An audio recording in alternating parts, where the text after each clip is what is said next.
I washed some yarn and you guys watched me. Okay, that's too much information. Cut that out. Hi, hello, welcome back to my channel. My name is Amanda, also known as Allied Stitches, and today I thought I would take you guys along the process of cleaning secondhand yarn. Have accumulated quite the tub. Went to the Coconino Quilters Guild craft yard sale, and I got some cotton yarn, I got some chenille yarn, I got some acrylic yarn, and then I don't know what this is. I'm assuming it's probably like acrylic or polyester or something. I don't know what type of yarn it is. I'm in love with it. I have all of these. Those were in like grab bags of like a couple dollars per section. And then I got this nice little bag. I don't know if it's the Flagstaff Wool and Fiber Fest or like Northern Arizona or whatever it's called, but went to the Wool and Fiber Fest. Someone was destashing their yarn. I got this just because I like the texture of it. This one, 50% alpaca, 50% Highland wool. It's this like half black, half orange. So I thought that was kind of fun. 60% superfine alpaca, 40% merino wool from Serendipity Dancing Fibers. Don't know what it's from, don't know what it is, but I don't know. I just liked the colors and I thought that this thin yarn could be fun. 100% merino wool superfine. The color is Crab Apple Blossom. And then this one, I'm very excited about, like light pink color. This one I was able to actually find 2 of, but this stuff is normally pretty expensive, I feel like. This one, wherever, what yarn store they got it from, was $9.50 each, and that was in 2004. So whatever $9.50 in 2004 is in 2025, that's how much these are. I don't have any like set plans for any of this. It really was an impulse buy kind of, but I did this instead of buying hand dyed new yarn, which I would love to do and I want to do when I have more of the money, but this was better bang for my buck. That's my little yarn haul. Anyways, all of this is secondhand. I would like to wash it before I use it, go through, respin these, get some hairs out. I'm exhausted, so I kind of just want like a chill night, and so I figured if I'm just like hanging out on the couch, I might as well have some like yarn soaking and cleaning in the meantime. I don't know.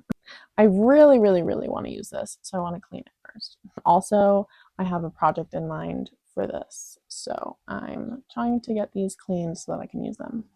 I'm going to draw a bath for this yarn, so I'm going to take you guys along my process.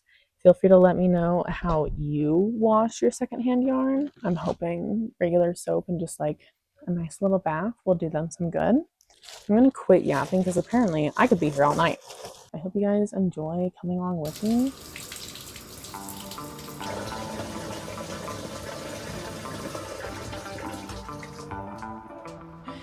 So they said you can just use dish soap. Use a little bit, so I don't know if that's a little bit.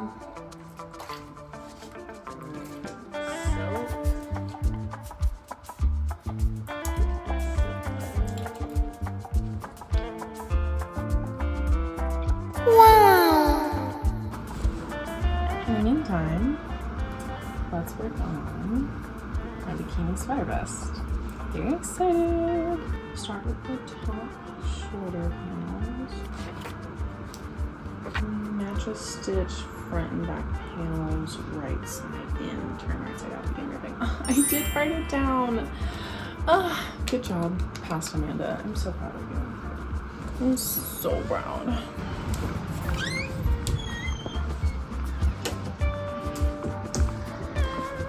Okay. Time to agitate.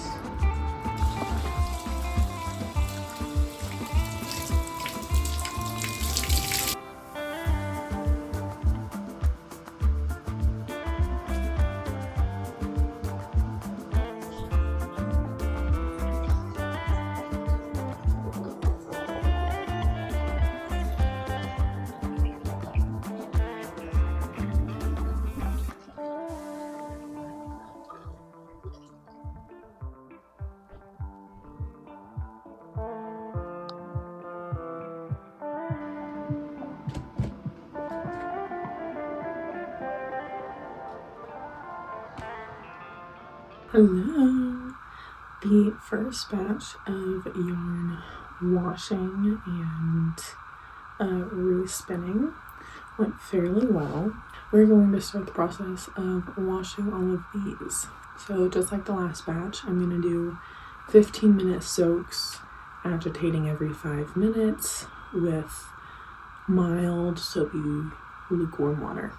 And I have that little plastic tub that I'm going to use. So this is going to take a couple of hours, but it'll be fine. It'll be fine.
It is a little bit later, sorry about that, but I have officially finished cleaning all of the secondhand yarn that I got.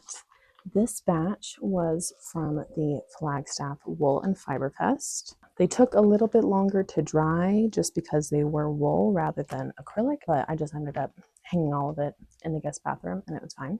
I'm just really excited to have this. It's kind of anticlimactic because I don't have plans for these yarns yet. A lot of these ones are sock yarn, so I might try to make some socks at some point. I don't know if I'm going to try to crochet a sock or something, but I might try to wait until I knit socks, or we'll see. And then this I think I might use for some cool, like mossy, kind of woodsy something. I don't know. We'll see. I wanted to wash them so that when I do have a use for them, I can just use them right off the bat and I don't have to do the whole process of washing the yarn and everything. Tips and tricks for washing your own yarn at home. I used a plastic tub that I got from Dollar Tree. I believe it was like $5, and that's what I used to soak all of my yarns, just so I wasn't taking up like a whole bath and having to waste all that water and such. I would say if you have an extra plastic container, use that to wash your yarn. I don't know how much of a tip this is, but it's a little trick. I made my own DIY Niddy Noddy. I have seen them online. I've seen wood versions of them. I don't think they're this big. This seems a little excessive. Followed the measurements of someone online. I will put their blog in the description. Basically, went to Home Depot, bought a couple pieces of PVC pipe, bought a couple connectors and little bits, and put it together. And this made it easier to wind up my yarn, mostly at the beginning when it was dry. It stretched out a bit and was hard to kind of wind back up, but I also don't have a Swift. So other trick, tipper trick, have a yarn Swift. I am doing the DIY versions of all these things, so I used my legs. Before I made this, I used 2 chairs and I set them back back to back, and I wound my yarn around that, and then I took that off. And then I was like, this is getting ridiculous. I'm having to stand over these chairs and like wind this stuff. And my chronic back pain, no bueno. I cannot stand like that. So I got this. I will say it strained my back, but everything strains my back, so I can't really say whether or not it's gonna strain yours. But just engage your core and just wind this yarn, go to work. I felt like I had a good arm workout too after all this, regardless of if you're sitting and doing this or standing over. Like, I wound up, I don't even know how many yards of yarn. Anticlimactic as heck, but yeah, I washed some yarn and you guys watched me. So I hope you guys enjoyed. I hope you stay tuned for more. I'm not sure what is coming out right now, what's in the works, but got a lot of fun things going on. If you liked this video, feel free to give it a like, give it a thumbs up, subscribe, and comment down below what you're working on, what kind of yarn you're using right now. And let me know if you plan on washing any yarn specifically, or if you've tried to wash dirty yarn before. Let me know, because it was quite the process. I knew it was going to be a process. I knew it was going to take a while. It took even longer than I expected. So if you are about to embark on this journey yourself, good luck. It took a while. But now I have super clean yarn, and now I can use it whenever I have a project in mind. If it's not usable and ready for me, I'm not going to make it. I'm not going to use something. As I've gotten older, I've learned I need to make things more accessible for myself, or I'm not going to do them, because it's just so much of a process. Life is so exhausting and draining, and art is supposed to be fun. So why not make it fun and easy to access? So yeah, let me know what you guys are working on, and I hope you have a great evening, morning, whatever it is, and I'll see you in the next one.